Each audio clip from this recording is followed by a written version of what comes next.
Bien, buenos días a todas y a todos. Agradeceros una semana más vuestra presencia en esta rueda de prensa en la que daré cuenta de los acuerdos alcanzados en el Consejo de Gobierno esta mañana.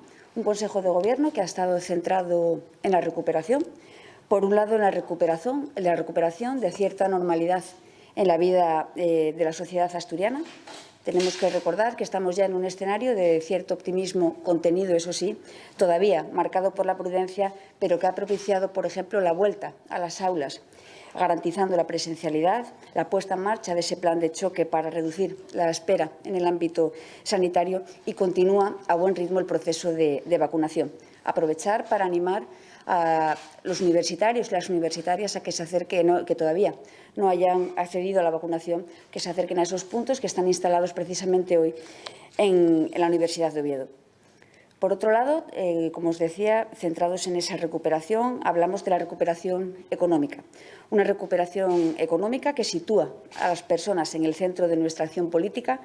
De hecho, ayer mismo conocíamos el último informe de la Asociación Estatal de Directores y Gerentes de Servicios Sociales, que posiciona a Asturias a la cabeza del conjunto del Estado como comunidad autónoma que mayor esfuerzo presupuestario realizó en políticas sociales. Algo más de 8 puntos por encima de la media nacional. Una muestra más del compromiso de Asturias con las personas. Compromiso que me lleva en este momento al primero de los acuerdos del que daré cuenta, con el objetivo de apuntalar la recuperación del empleo en el actual contexto de pandemia sanitaria. Hoy hemos acordado destinar 8,5 millones de euros a una nueva línea de ayudas directas a la contratación. La convocatoria se dirige a empresas, autónomos y entidades sin ánimo de lucro con el triple objetivo de acelerar la mejora del mercado laboral, fortalecer las acciones del Servicio Público de Empleo y fomentar la colocación de personas que se encuentran en paro. Las bases, que ya han sido publicadas en el Boletín Oficial del Principado, contemplan dedicar 7,5 millones a fomentar la contratación por parte de empresas y 1 millón en el caso de las entidades sin ánimo de lucro. En este marco de recuperación abordamos también la reactivación de las comarcas mineras. De ahí que hayamos aprobado la firma de otros 8 proyectos vinculados a los fondos mineros del Plan del Carbón 2013-2018 que movilizarán una inversión global de 7,830,000 euros. En diferentes concejos de estas comarcas, concretamente sobre Escobio, Ribera de Arriba, La Viana, Aller, Teberga, Quirós y Cangas de Narcea. En total son ya 27 las actuaciones autorizadas por el Consejo de Gobierno para su ejecución por parte de los ayuntamientos. En concreto, se han suscrito 14 acuerdos, otros 5 están en trámite para la firma y los 8 aprobados hoy se firmarán en los próximos días. Estas 27 iniciativas que ejecutarán los ayuntamientos movilizarán casi 27 millones de euros y se suman a otros 15 proyectos también aprobados que acometerá directamente el Principado por un importe de más de 41 millones de euros. De este modo, actualmente hay 42 convenios totalmente tramitados por un importe de 68,635,000 euros. Comprometidos también con la mejora de las infraestructuras en el conjunto del territorio, hemos dado luz verde a un gasto plurianual que supera el 1.700.000 euros para ejecutar mejoras en 3 carreteras de la red autonómica. La de Torazo, la que une Navia con el Alto del Acebo y la que enlaza Luanco y Candás con Beriña.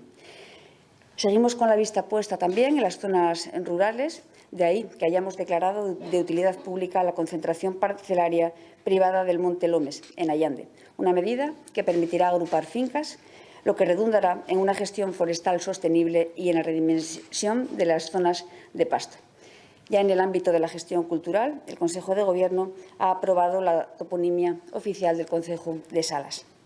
Y finalmente, y antes de quedar a vuestra disposición para responder las preguntas que consideréis, quiero compartir con vosotros y con vosotras una buena noticia.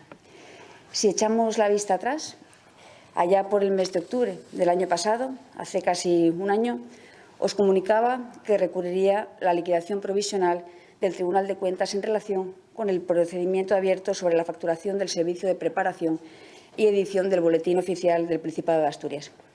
Hoy quiero compartir con vosotros y con vosotras esta buena noticia, que se trata del archivo de ese procedimiento. teniendo en cuenta que siempre actué convencida de que estaba haciendo lo correcto y con la vista puesta en nuestra obligación de velar por el servicio público, esta noticia avala mi actuación y vuelvo a reiterar lo dicho en aquel momento. No he venido aquí a ver la vida pasar y sigo teniendo la conciencia muy tranquila. Es más, esta noticia viene a reafirmar mi compromiso y mi vocación de servicio público. Aún así, no voy a negar que han sido meses difíciles en estos asuntos, por muy seguro que creas que puedes estar. Siempre sabes cómo entras, pero nunca cómo sales. Y además, como ciudadanas y ciudadanos que somos, tenemos un entorno que se ve obligado a compartir y a cargar también con estas dificultades, con lo cual momentos difíciles, pero que en este caso tienen un buen final. Además de compartir esta buena noticia con vosotros y con vosotras, quiero agradecer públicamente el apoyo recibido por mis compañeros y compañeras del Gobierno de Asturias, agradeceros personalmente el respeto con el que habéis tratado este tema, los medios de comunicación en su conjunto, y también agradecer ese respeto que encontré en todos los grupos parlamentarios. Muchas gracias a todos y a todas y ahora sí quedo a vuestra disposición para responder las preguntas que consideréis.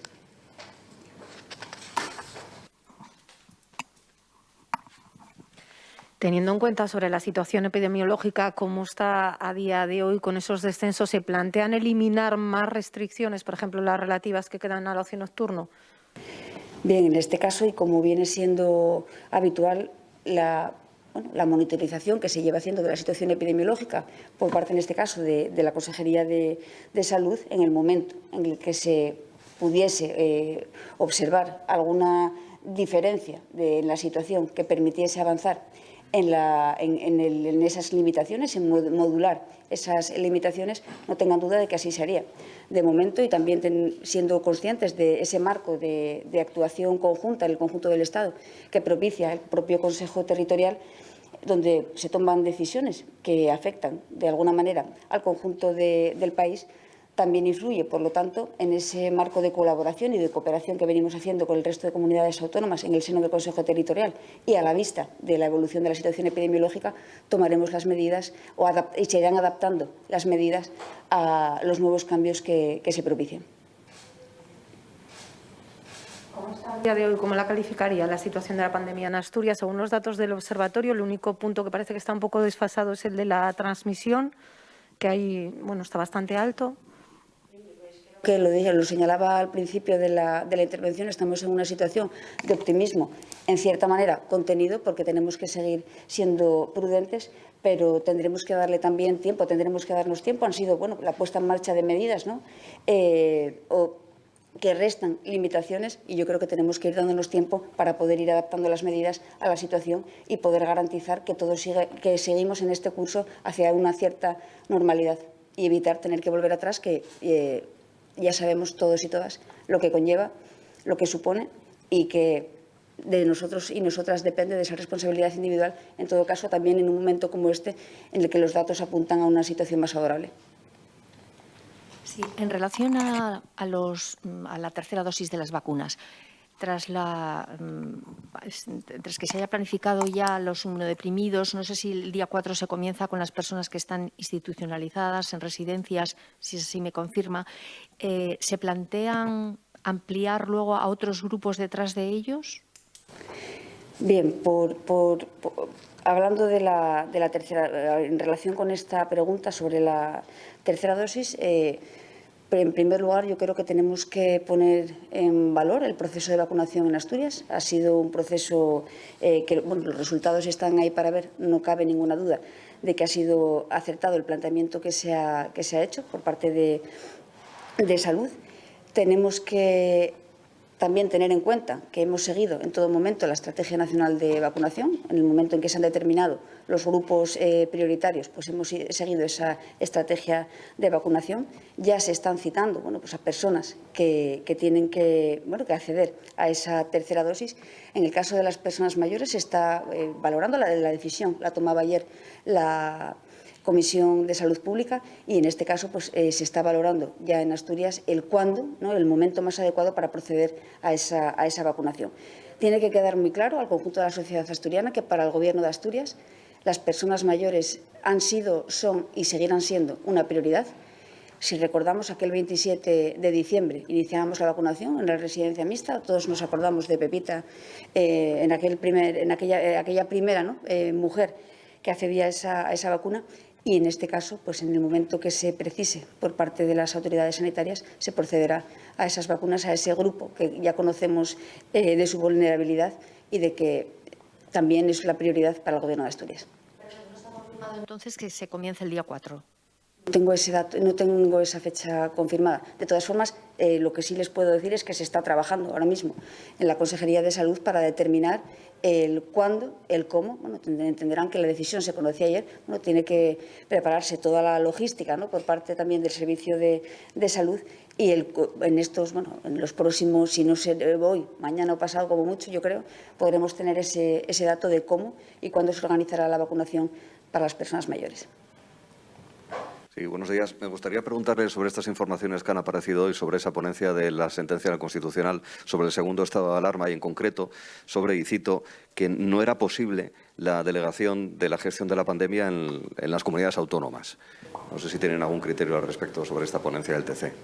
Bien, pues no tengo, no conocía esa información. Tendremos que valorarla. El Gobierno valorará esa ponencia antes de pronunciarse.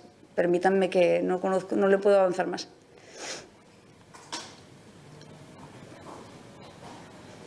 Buenos días. Quería preguntarle precisamente, ya que está usted, ¿qué balance hacen de lo que ha sido la quinta ola concretamente en las residencias de mayores y, bueno, eso, el balance que hacen de lo que ha supuesto y cómo está ahora mismo la situación a día de hoy? Bien, pues el balance nada tiene que ver con lo vivido en la primera ola. El balance de la situación, de la situación que atravesaron las residencias, el conjunto de residencias en Asturias en esta última quinta ola. Si recordamos, ¿no?, aquel escenario que yo siempre, creo que en algunas otras ocasiones lo compartí con vosotros y con vosotras, ¿no?, el que a las 5 de la tarde nos llegase aquel correo con las cifras de fallecidos. Es triste, pero hay que decirlo así. Es duro, pero es la realidad que nos tocó vivir en marzo, en abril, en mayo del año pasado. Nada tiene que ver la situación y tenemos que también señalar, ¿no?, y destacar los efectos del proceso de vacunación. Yo creo que de aquella realidad vivida en la primera o en la segunda ola a la realidad que vivimos ahora, nada tiene que ver, y el elemento que diferencia unas situaciones de otras es precisamente el proceso de vacunación. De ahí que, al igual que ese 27 de diciembre arrancaba la vacunación en las residencias, en este momento sea, pues, al igual, ¿no?, que otros colectivos prioritarios, será uno de los colectivos prioritarios sobre el que abordaremos ese proceso de vacunación, entendiendo, y vuelvo a repetirlo, y no me cansaré nunca de hacerlo, de que han sido, son y seguirán siendo prioridad para este Gobierno la atención a las personas mayores. Independientemente de dónde vivan, tengo que decirlo también. Quería preguntarle también por lo del fondo COVID, que habían anunciado que a finales de esta semana querían tener ya un poco listo cómo iba a ser esa tramitación más ágil. No sé si ha habido avances.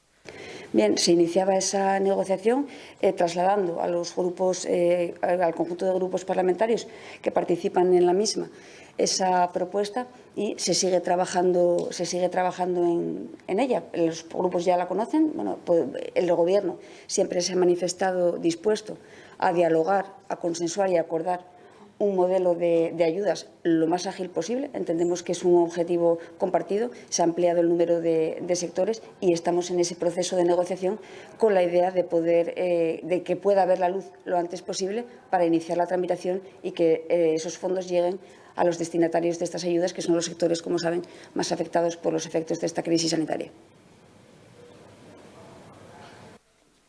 Y sobre el estatuto, sobre las negociaciones que iniciaron ayer, me gustaría saber si, en el caso de que no tengan la mayoría suficiente para aprobarlo con los puntos que tienen en marcha, estarían dispuestos a renunciar a la cooficialidad para sacarlo adelante en el resto de puntos. Bien, en ese caso voy a ser clara. No.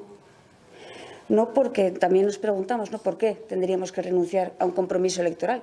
No era algo oculto, se conocía perfectamente que era una de las propuestas que en la campaña electoral se lanzaba por parte en este caso, del Partido Socialista, y primero vamos a comprobar, por supuesto, si existe la mayoría necesaria para hacerla realidad.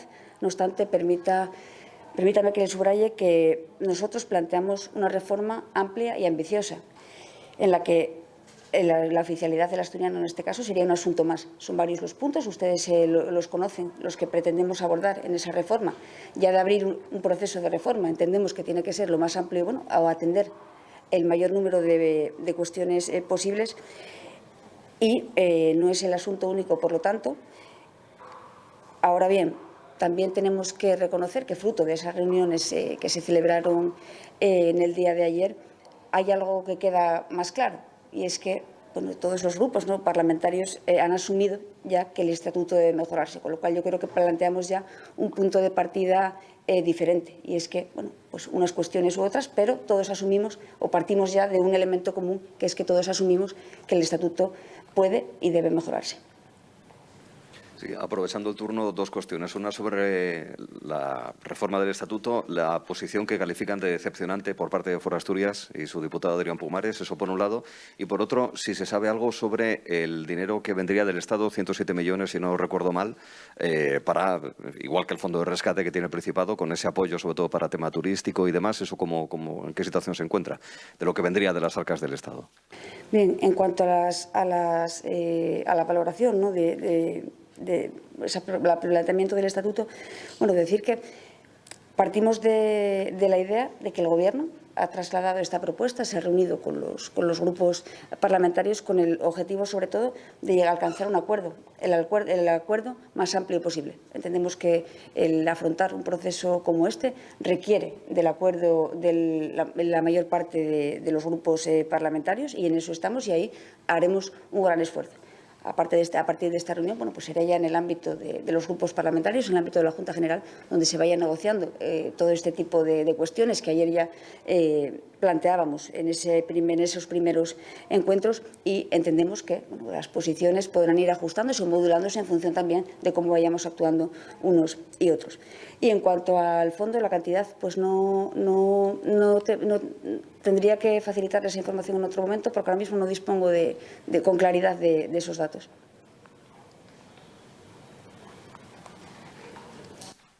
Una de las cuestiones que planteaba ayer Foro era el tema de que salió de esa primera reunión sin una traducción de lo que es la cooficialidad amable.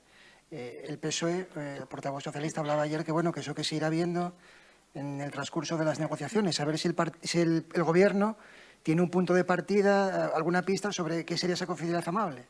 Bien, es que sí, tendremos, y conviene señalar una cuestión, que es que o vayamos por partes. Yo creo que tenemos que intentar ir por partes, ¿no? Hablamos de los tiempos también, hablamos de una reforma en el Estatuto que podría contemplar una precisión concreta sobre, pues, y ahí hablábamos sobre todo de un modelo, no tanto del modelo, sino de cómo se recoge, para empezar, la propia cooficialidad, ¿no? Entonces, ese sería un momento. Luego hablábamos, y siempre nos hemos, o así lo entendemos, de esa ley posterior que tendría que desarrollarlo.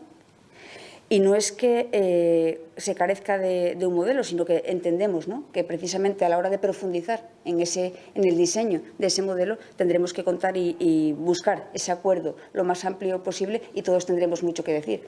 No es que entendamos que la responsabilidad solo recae en la parte del Gobierno o de una de las partes, sino que tendremos que construir ese modelo con todos aquellos grupos que busquen el acuerdo y con los que podamos llegar a un acuerdo lo más amplio posible, que sería lo más deseable, porque al fin y al cabo hablamos de un proceso en el que están en juego los intereses de Asturias, no tanto los de cada uno de los grupos que participamos en esa negociación.